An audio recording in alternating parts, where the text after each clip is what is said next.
appreciate this, as we do all the nominees that are here. Let me ask you this.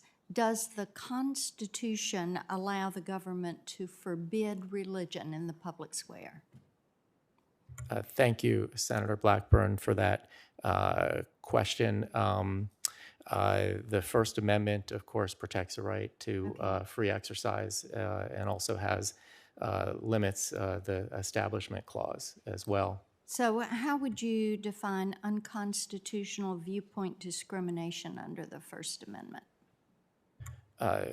Thank you, Senator. If I'm faced with an issue related to the First Amendment, I carefully study the Supreme Court precedent and the circuit precedent, binding circuit precedent, and apply it to the facts of that let's case. Talk about Knights of Columbus versus Rehoboth Beach.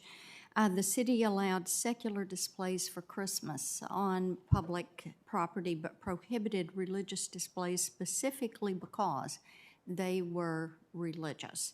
So does this constitute unconstitutional viewpoint discrimination?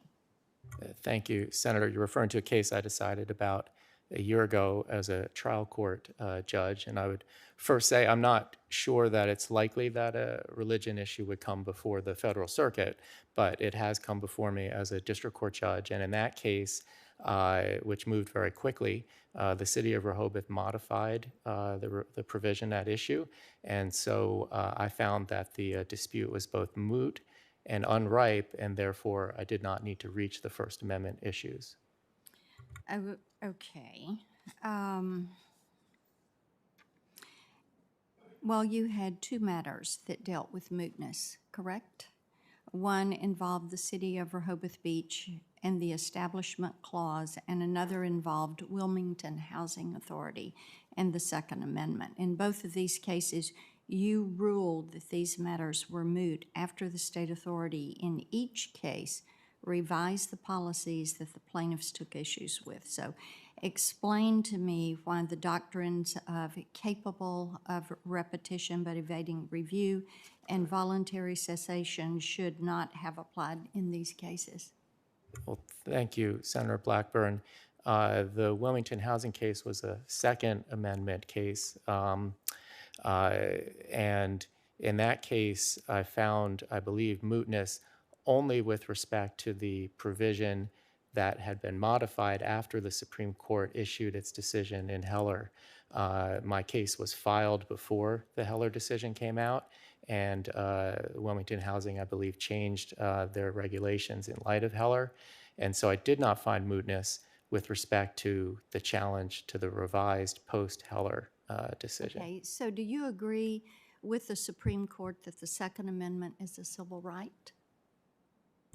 Thank you, Senator. The Supreme Court has said that the right to bear and keep arms in the Second Amendment is a fundamental right. They said that in Heller and McDonald, and I follow binding Supreme Court precedent on that. So other than the right to keep and bear arms, can you think of any other constitutional right whose exercise depends on the discretionary issuance of a license by a local official? Thank you, Senator. If an issue like that came before me, I would have to consider what the binding Supreme Court and circuit precedent were. Why is this right, the Second Amendment right, singled out for this kind of restriction? Thank you, Senator.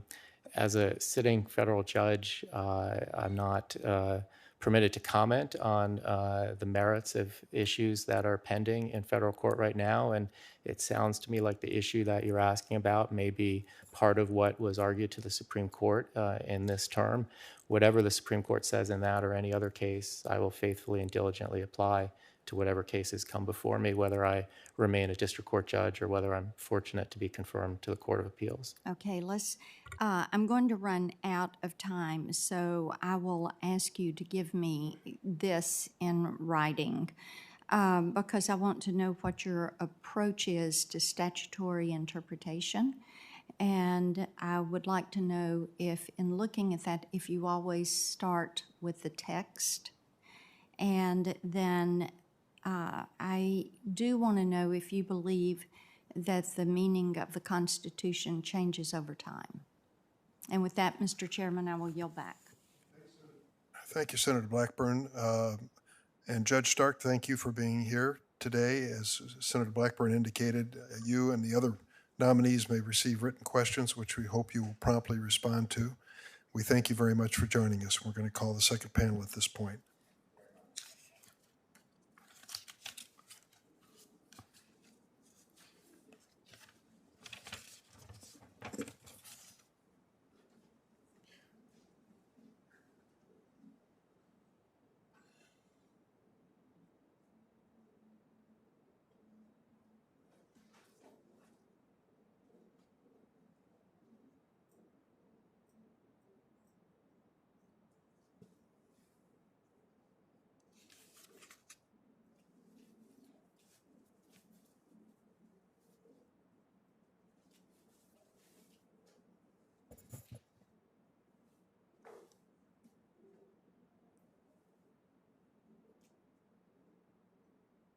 The nominees would remain standing in place for a moment while I'll administer the oath.